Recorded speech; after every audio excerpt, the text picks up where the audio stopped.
The town of Dry Hollow had a silence about it, one not born of peace but of complicity. Nestled between scorched hills and a cracked riverbed, it was a place where wrongdoings were done in daylight and few bothered to look away. The law there wasn't written in books, it was spoken in threats, carved into glances, and handed down from the men who sat at the saloon table each dusk with whiskey on their breath and blood on their hands. So when it was said that a girl was to be auctioned off behind the saloon, no one gasped. No one objected. Most just shrugged and said, "Ain't our business." It never was. She was barely 16, Emery, they called her, though few even knew that much. She'd drifted into town weeks earlier with a dying uncle in tow, pushing a rickety cart of old tools and smoked meat. They were trying to reach the next territory, hoping to trade labor for food. But the uncle died after 2 days, and with no money to bury him, Emery had been forced to sleep in a back alley behind the stables. The saloon owner, a man named Gregor Finch, caught her stealing a loaf of bread and called it theft of goods and honor. His brother was the mayor, and just like that, Emery was declared a debtor payment due in flesh, they said. Finch, smelling profit, declared she'd be auctioned as a virgin servant to settle her charges. Behind the saloon, they built a crude pen from fencing wire and hammered boards. They tossed her in like a stray mutt, no shoes, wrists chained to an iron post in the center. Word traveled fast, like blood on thirsty soil. By morning, townsfolk whispered and stared, and by midday, a crowd had gathered. Men with silver teeth and thick belts stood nearby, spitting tobacco and trading bets. "She go for 50 easy," one said. "More, if she don't fight." Women passed by quickly, clutching baskets, pretending not to see her bruises, pretending they hadn't once been young and afraid to. That same afternoon, Caleb Dunn rode into town. He wasn't a man folks noticed much, quiet, slow-moving, broad-shouldered with sun-creased eyes and boots that hadn't been polished in years. He came to Dry Hollow once a month, maybe less, to trade eggs and flour, sometimes tobacco. No one knew where he came from before settling on the outer edge of the hills. Most said he'd fought in a war, lost someone, came back wrong in the head. Some said he'd killed men. Others said he just didn't talk because he didn't see the point. Either way, no one bothered him, and he liked it that way. That day, Caleb had only come for salt and kerosene. His horse was tired, and the sun was high. He tied her near the general store and stepped inside, nodding once to the shopkeeper who never expected more than that from him. But when he came back outside, he heard the murmurs. "Auctions today," someone muttered. "Poor little thing. Looks like a rabbit in a trap." Caleb didn't stop walking, but something in his chest tightened. He'd heard that tone before years ago, in another town where another girl was taken from another corner of the world while people looked the other way. That time, he'd been too late. So this time, he turned. Crowd had grown thicker around the saloon's back. Lot men were drinking, cards were dealt, and someone was taking down names for the bidding list. At the center of it all, in the cage, sat a girl with dirt on her cheeks and defiance in her eyes. Her dress was torn, knees scraped, and lips cracked from thirst. But her spine was straight. She didn't cry, she didn't plead. She stared down every man who leered at her like meat behind glass. And then her eyes met Caleb's.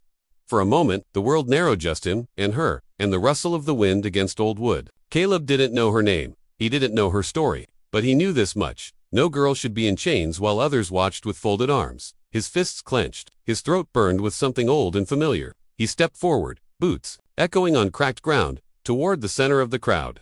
And for the first time in years, he opened his mouth and spoke. "What's her price?" Emery sat motionless in the dirt, her wrists chained tight to the center post of the makeshift cage. The metal bit cruelly into her skin, already rubbed raw from her first attempts at escape. But she no longer pulled, not because she'd given up, but because she'd learned early that hope was more dangerous than pain. Her brown eyes flicked from face to face, leering men, smirking teenagers, a few old-timers pretending not to stare, but failing all the same. She didn't beg. She'd begged once, after her uncle died in his sleep beside the cart, and it had gotten her nothing but thrown into the back of Finch's supply wagon and locked in a stall like a beast. There were no soft hearts here. Not in Dry Hollow. A dirty boy, no older than 10, threw a pebble at her cage. "How much do you think she'll sell for?" he asked a toothless gambler near the edge of the crowd. "More than your ma ever did." The man laughed, spitting tobacco juice at the boy's boots. Laughter spread like sickness. Someone struck a bell. "Auction in 10. A voice rang out, and the crowd surged forward. Emery inhaled slowly, carefully, like she was swallowing fire. She had nothing left, no one, no name that mattered.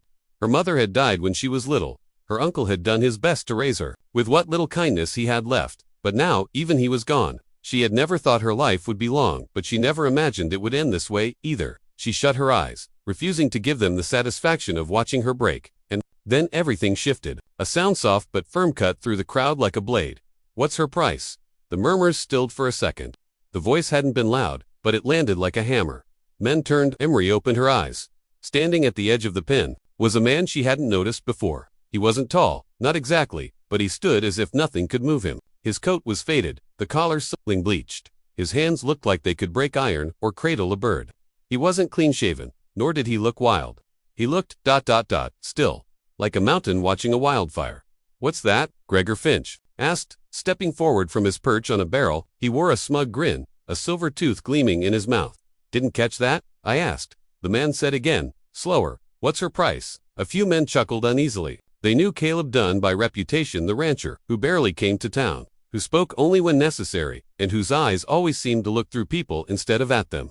No one knew what he'd done before Dry Hollow, but whispers followed him like dust trails. Soldier, killer, widower. None dared ask. Finch scoffed. "She's a debtor," he said. "And a virgin, no less. Starting bid's $50. But that's just the opener. This here's a premium sale." Caleb didn't blink. He reached inside his coat and pulled out a leather pouch. It was cracked, old, and clearly not full. He undid the string and poured its contents onto the top of a whiskey crate. 5 silver dollars, a few worn coins, and a gold ring. The ring caught the sunlight like fire. Gasps rippled through the onlookers. "Is that a wedding ring?" Someone whispered. "He just dropped his whole damn life on that table," said another. Finch eyed the money and sneered. "You think this is enough? You think you can waltz in here, throw down some trinkets, and walk off with the girl like it's charity day at the stable?" Caleb didn't raise his voice. He didn't have to. "That's all I've got, and it's more than any man here is worth." That did it. The crowd bristled. A drunk in a dusty hat stood up too fast. Another man reached toward his holster, but Caleb didn't move. He just stared, calm as winter, at the girl in chains. Emery looked at him not like he was a savior, but like she was trying to understand if he was real. Gregor stepped closer, lips curled. "You got no claim here, Dunn. No family, no business in this. This girl's the property of the town. Now." Caleb finally turned to him, eyes narrowing. "She's nobody's property." There it was. A line drawn in the dust, and as the bell tolled for the auction to begin, Dry Hollow held its breath, because the quietest man in town had just spoken louder than all of them. Caleb Dunn had never been much for town business. His world lay 10 miles north, where the land turned quiet and the stars didn't have to compete with lanterns. He had built his ranch with his own hands, timber hauled down from Widow's Ridge, fencing strung mile by mile across barren earth. And though the ground yielded little, he made do with a small crop: 3 cows, a chicken coop, and a well that hadn't gone dry yet. He never asked for anything. He never owed anything either. That's the way he liked it. But as he stood before the cage, staring at the girl whose life was being bartered for like cattle, something long buried inside him stirred. He hadn't seen his sister's face in over 20 years, but this girl's defiant eyes brought it all rushing back. Mary had been just 13 when she vanished from the mining town they'd grown up in, sold by a drunk father for a bag of coins, taken south by a stranger. Caleb had been 16 and too late. He'd sworn to carry that failure in silence until his dying breath, and for years he did. Until now, the pouch he'd emptied onto the crate was more than just coin. It was the last of everything he had that could be traded. The silver dollars were saved from 4 winters of lean harvest. The ring simple gold, worn smooth with time, had once belonged to his wife, Leah. She'd passed in the early spring of their 4th year together, fever taking her before he could ride for help. He hadn't touched the ring in years. It had stayed in the drawer beneath the kitchen window, wrapped in a piece of linen and memory. But today, it sat in plain sight, glinting beneath the curious gazes of a town that hadn't seen his soul, until he laid it bare on a whiskey crate. "You serious, Dunn?" asked the sheriff, who had pushed his way through the growing circle. He wore the badge loose, as if he didn't believe in it much himself. "You know this isn't how things are done." Caleb didn't even look at him. His eyes were locked on Gregor Finch. "Then maybe things should stop being done this way." Gregor's face soured. "You want to play the hero? Fine. But we got laws. Her debt is debt. She stole from my saloon. She owes. And besides," he leaned in, voice lowering like a coiled snake. "You sure you want to throw your name in the mud for some filthy stray?" Caleb's gaze didn't falter. "Ain't her soul that's filthy?" For a breath, it felt like even the wind had stopped. Gregor's brother, the mayor, stepped down from the saloon stairs, a smile twitching on his lips. "Let him pay if he wants," he said, voice dripping with mock graciousness. "We all know the girl's value will drop after a week with him anyway." The laughter that followed was nervous, unsure. Caleb didn't flinch. He'd heard worse from men who now fed worms, but the girl heard it too. Her fingers tightened around the chain. She looked at Caleb, again, really looked, not just with the gaze of someone trying to judge a stranger, but with the desperation of someone trying to weigh the cost of a fragile hope. Caleb saw it, the disbelief, the flicker of confusion, the cautious, almost painful shimmer of faith trying to return. He said nothing more. He didn't need to. Everything he had to say sat already on the crate: a pouch of silver, a handful of coin, and a ring that no longer had a hand to adorn. It was enough to buy a week of food, a wagon wheel, or a future. He'd chosen the latter. "You ain't got much else, do you?" the sheriff muttered, voice just low enough that ring's worth more to you than the girl. Caleb finally looked at him. "That's where you're wrong." And just like that, the quiet rancher made his stand. For a long moment, no one moved. The gold ring shimmered in the dust, casting a quiet judgment over everyone present. Emery stared at it the way a prisoner stares at light through a crack in a stone wall, not quite believing it's real, not quite ready to trust it. Her fingers were trembling now, though she kept them clenched around the chain to hide it. All her life, people had offered promises like smoke. Men who said they'd help, but only if she paid in coins she didn't have, or shame she couldn't afford. But this man, this stranger who hadn't even asked her name, wasn't talking. He was just standing, still, steady, a kind of defiance that made the rest of the town look brittle. Gregor Finch wasn't used to being challenged, especially not in public, and certainly not by someone like Caleb Dunn. The rancher had been invisible for years, and now, here he was, throwing down his past for a girl who had nothing. Gregor's jaw tightened as whispers rippled through the crowd. He could feel the shift, just a small one but dangerous. People were watching him, not with fear anymore, but with curiosity, like they were waiting to see what he'd do. He walked over to the ring and nudged it with his boot. "This your idea of a fair price?" he scoffed. "She's a virgin, boy, fresh. That kind of purity don't come cheap." Caleb didn't speak. His stare remained hard and unblinking. The sheriff scratched his beard and sighed, clearly not wanting to get involved. "It's enough money to cover the debt," he muttered, more to the ground than anyone else. "More than enough, if we're being honest." Gregor spun to him. "Debt ain't the only thing being decided here," he snapped. "This is about order, obedience. She breaks the rules, she pays the price. What's the point of law if we just let strangers come in and buy justice with sentiment?" The sheriff's eyes flicked to Caleb, then to the girl. "Maybe the point of law is to make sure justice don't get twisted into profit," he said, but his voice had lost its spine. Caleb stepped forward, his boots crunching softly in the dust. He looked directly at Emery, not the men, not the crowd. "You walk with me," he said quietly, "and no one touches you again." Emery's throat locked. She hadn't spoken in hours, hadn't dared. But the tears that threatened to rise now weren't born from fear. They came from confusion, from the ache of hope pressing too hard against wounds that never healed. "Why?" she asked, voice barely more than a whisper. "Why would you do this?" He didn't blink. "Because someone should have done it sooner." And then Gregor moved, quick as a rattle. He reached for his belt, where the butt of a pistol stuck out from a holster. "I said she ain't for sale," he roared, drawing the weapon and pointing it directly at Caleb's chest. Gasps rose from the crowd. A woman screamed. The sheriff swore and reached for his own gun, but he was too slow. Caleb didn't flinch, he didn't even blink. "You raise that," he said evenly, "and I'll break your wrist before the hammer hits back." Gregor's hand trembled just slightly. His eyes met Caleb's and found no fear, no bluff, just a stillness honed by years of storms and silence. For one terrible second, it seemed like blood would be spilled. Then a small voice rose through the tension. "She ain't for sale anymore," Emery said, loud enough to be heard. "Because I choose to leave." Every head turned toward her. The chain at her wrists rattled as she stood, wobbling slightly on scraped feet, but refusing to fall. He gave what he had. "That's more than any of you ever offered." Gregor's gun didn't drop, but his eyes faltered. Caleb's hand twitched, but only once, enough to make clear that he could move faster than bullets if he had to. Then, slowly, Gregor lowered the pistol. The crowd exhaled. The sheriff stepped forward, voice tight. "I say we let her go. The man paid. We've seen enough." No one argued. Caleb crossed the distance to the cage, knelt down, and broke the padlock with a single jerk of a rusted hinge. Emery stepped out slowly, barefoot and silent, her legs unsteady. And then she did something that no one expected. She reached for his hand. It wasn't a handshake. It wasn't fear. It was something like trust. And Dry Hollow, for once, had nothing to say. They left town in silence, the way shadows slip from dying firelight. Emery sat beside Caleb in the worn buckboard wagon, her wrist still red and raw from the chains, but free. The wheels creaked with every bump, the mule pulling slow but steady. No one followed, no one dared. The townsfolk of Dry Hollow were many things cruel, indifferent, afraid, but none were foolish enough to chase Caleb Dunn when his eyes had gone like they had in that final stare. It was the look of a man who'd buried more than he'd saved, and everyone knew better than to poke a man like that twice in one lifetime.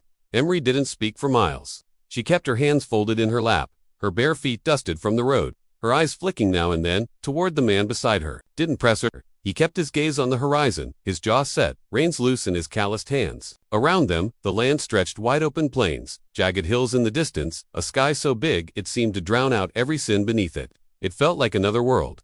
Finally, she asked, "You live alone?" He nodded once. "Long 15 years," he said simply. Emery didn't push further. She didn't have to. You could see it in the way he held the reins, in the quiet between his words. A man doesn't spend 15 years alone without losing someone or leaving something behind, and yet, here he was, offering her not a rescue, not redemption, but a place, a chance. "What's your name?" he asked after a long while. She hesitated. "Emery last name." She shook her head. "Don't have one." He nodded like that, made perfect sense. "I'm Caleb." She looked at him, surprised. "Why'd you do it back there?" He exhaled slowly, watching a hawk ride the thermals. "Above, I once had a sister," he said. "She was sold. I never got to her in time." The words sat between them like a stone, heavy, irrefutable. "She was about your age," he added quietly. Emery turned her eyes forward again. She didn't thank him. Somehow, it felt like the wrong thing to sigh too small for what had been. Given they rode until the sun began to bow low, casting long golden lines across the ground. When they finally reached his ranch, it wasn't much. A small wooden house, a half-tilled field, a lean-to for the mule, and a well near a creaky porch. But it was clean, tended, lived in. Caleb helped her down from the wagon. She winced as her feet hit the ground. Without a word, he opened the cabin door and gestured her inside. The interior was plain wooden floor, a stove, a table with 2 chairs, and a narrow cot by the back wall. A second bedroll lay folded near the hearth. Caleb handed her a tin cup, filled with cool water, and set a blanket on the cot. "You'll sleep here," he said. "Safe." She looked around, then at him. "What do I do?" He shrugged. "Eat, rest, heal. After that, whatever you choose." Emery wasn't sure what she expected. Conditions, chores, repayment. But none came. Just quiet. Just space. That night, she sat by the small window, sipping soup he'd made from salted meat and potatoes. The stars blinked into view above the dark prairie. She watched them as if they might vanish if she blinked out inside. Caleb sat by the stove, whittling a piece of wood into a shape he hadn't decided yet. He didn't speak unless she did. But when she coughed from the soup catching in her throat, he handed her a second cup of water without a word. It wasn't affection. It wasn't pity. It was something else. Something steadier, and for the first time in years, Emery let her back rest against the wall and closed her eyes, knowing without chains, without cages, without words that no one would touch her tonight. The days that followed were quiet, but not empty. Emery woke with the dawn, not because anyone told her to, but because something in her had learned to rise early, whether it was survival or habit. She couldn't say. Caleb was always already up when she stepped outside, splitting logs or feeding the mule or tending to the fence that bent in the wind. He never barked orders, never expected her to serve him, but he didn't stop her when she began helping. She swept the porch, she fed the chickens, she folded the laundry. When the wind tore it off the line, it wasn't obligation, it was rhythm. And in that rhythm, something fragile began to knit itself back together in her. She learned quickly that Caleb didn't speak unless there was need. He could go a whole morning without saying more than a grunt or a nod, but when he did speak, it was with care, thoughtful words, never wasted. Once, when she asked him if he believed in God, he looked out at the dry hills and said, "I believe in doing right by people." That's close enough. She didn't press the subject again. There were no mirrors in the house. But one morning, she caught her reflection in the water trough outside. Her face was thinner than she remembered, eyes still shadowed by what she'd seen, but the bruises were fading. The dirt had been scrubbed from her skin. Her hair was brushed now, and for the first time, she didn't flinch at her own image. She'd worn rags when she arrived.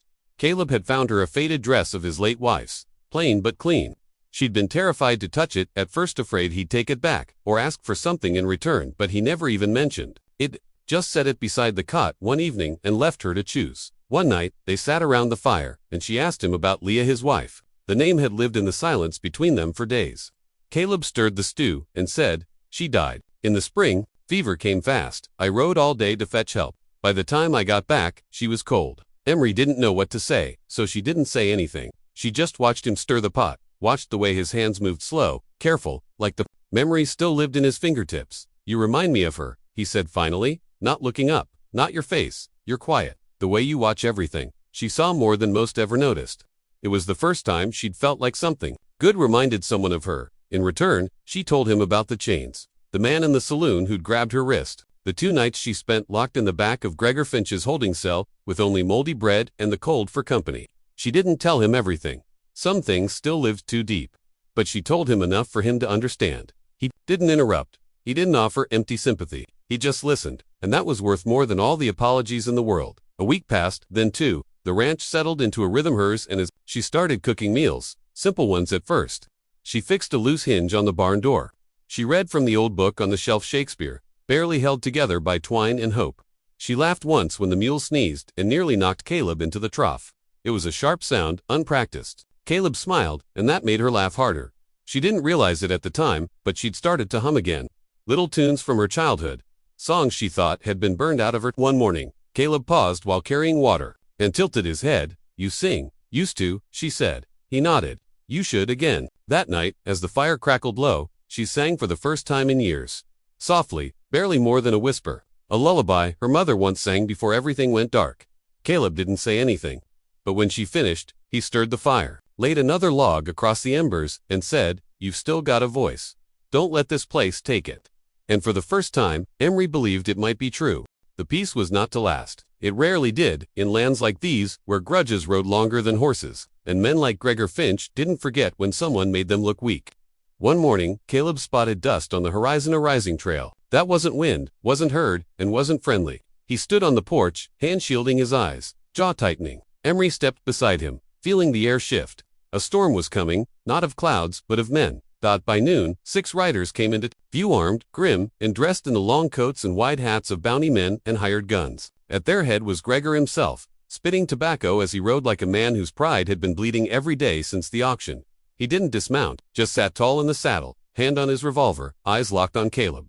"I warned you," he said, loud enough to carry across the yard. "She was property. Now she's a thief, and you're harboring her." Caleb didn't move. "She's no one's property." "Maybe not now," Gregor said, "but I got papers, signed by Judge Rollins himself. Says she owes a debt, and I aim to collect." Caleb's voice was low. "There's no debt that justifies chains." Gregor smirked. "That's your opinion.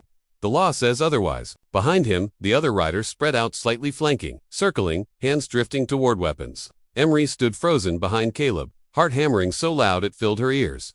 She could see the fear on Caleb's face, not for himself, but for her. It was the kind of fear a man carries when he's willing to die for something, and she hated it. Hated being the reason he might bleed. "I won't ask again," Gregor said. "Turn her over, or we'll take her." Caleb stepped off the porch. That it was a small motion, but it struck like thunder. The rider's hands tensed. Gregor raised an eyebrow. "Try," Caleb said. And then a new sound broke the tension. Hooves, dozens of them. From the ridge to the east came a dust cloud even larger than Gregor's. Emery squinted. Caleb turned. What they saw made Gregor's men hesitate. Riders, not bounty hunters, not lawmen, but tribesmen, Apache, by the look of them, nearly 40 in number. Painted faces, spears, bows, and rifles slung across their backs. At their head rode an elder with hair like braided silver, a hawk feather in his band, and eyes that saw too much. They didn't ride fast. They didn't have to. Their presence alone was enough to freeze the blood of any hired thug. They rode in silence until they came to a stop between the ranch and Gregor's line. The elder dismounted. He walked toward. Caleb nodded once, and then looked to Emery. "This the girl?" he asked in a gravelly voice. Caleb nodded. The elder turned to Gregor, who was now blinking like a man trying to decide whether to reach for his gun or turn tail. "You came to take what's not yours," the elder said. Gregor tried to regain his composure. "This ain't your business, old man. This is between white folks." The elder didn't even blink. "You're on land that was ours before your grandfathers crawled across the sea. Everything here is our business." One of Gregor's men shifted in his saddle. Another whispered something under his breath. "I don't care what dust you claim," Gregor snapped. "She's mine by law." "No," the elder said simply. "She is under our protection now." Gregor snorted. "You siding with a white girl?" The elder's eyes narrowed. "We remember Mercy. She sang for one of ours once, long ago, when he lay dying in a white town that spat at him." Her voice eased his passing. "We do not forget such things." Silence stretched. Emery stepped forward, stunned. That was years ago. I was a child." The elder looked at her with something close to kindness. "Children can show more honor than grown men." Gregor cursed, but his men were already shifting, uneasy, outnumbered, outclassed. "This ain't over." He spat, wheeling his horse around. But even he knew this was over. For now, the riders disappeared over the horizon by dusk. Gregor and his men had retreated, their pride limping behind them like a wounded dog, while the Apache riders had stayed until the last of the dust settled. They didn't speak much. They didn't need to. The message had been made clear without arrows or blood. When they finally departed, the elder had taken Emery's hand gently and placed a carved wooden pendant in her palm, a hawk in mid-flight. "Freedom comes with a price," he told her in a low, firm voice. "But you've already paid more than enough." When the last hoofbeat faded into the wind, Emery stood in the yard, pendant clutched tightly in her fist, staring at the now empty space where warriors had once gathered in her name. She didn't speak, didn't move, until Caleb stepped up beside her, his face calm but lined deeper than before. "You all right?" he asked. She looked up at him. I don't know what I am. He gave a single nod, as if that made perfect sense.